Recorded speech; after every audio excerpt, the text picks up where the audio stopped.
அழிவை பத்தி நினைச்சிருந்தா அல்லாஹ் நமக்கு மார்க்கான்னு ஒண்ணு மாட்டிக்கிட்ட மாட்டா. இந்த காபிர்களுக்கு அதெல்லாம் ஒண்ணும் கிடையாதா?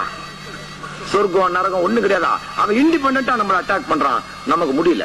மார்க்கத்துல தோல்ல வச்சுக்கிட்டே அல்லாஹ்வோட நினைவுகளை தாங்கிக்கிட்டே மார்க்கத்தின் வழியிலிருந்து பிறண்டு விடுவோமோ, அது அண்ணல் நாயகம் சொன்ன வழியிலிருந்து மாறுபட்டு விடுவோமோ, பாவத்தின் களங்கம் நம் மீது விழுந்து விடுமோ, இப்படி எல்லாம் பல சிந்தனைகளுக்கு நடுவுலயே அவனையும் தடுத்துக்கிட்டு இதையும் பார்த்துக்கிட்டே சரிவா தடுத்துட்டு இருக்கனாலதான் கொஞ்சம் துளிகிட்டு திரிகிறானுங்க.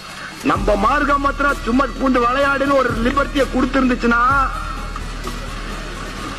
ஒரு கும்பலையா தண்ணி ஊற்றி விட்டு கொண்டு போய் அடி விட்டுருப்பேன்.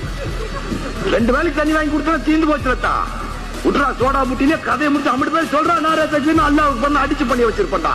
அந்த அனுமதி என் மார்க்கத்துல இல்லையே.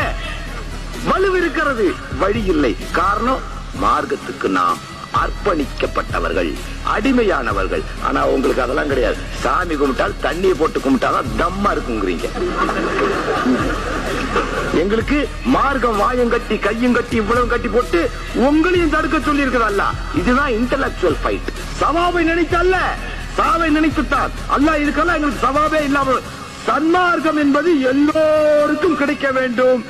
நாங்கள் பெற்ற சந்தோஷத்தை, நாங்கள் போகின்ற சீரான மார்க்கத்தை எல்லோரும் அனுபவிக்க வேண்டும் என்கின்ற ஒரு பிராட் மைண்டட்னஸ், ஒரு பரந்த நோக்கம்.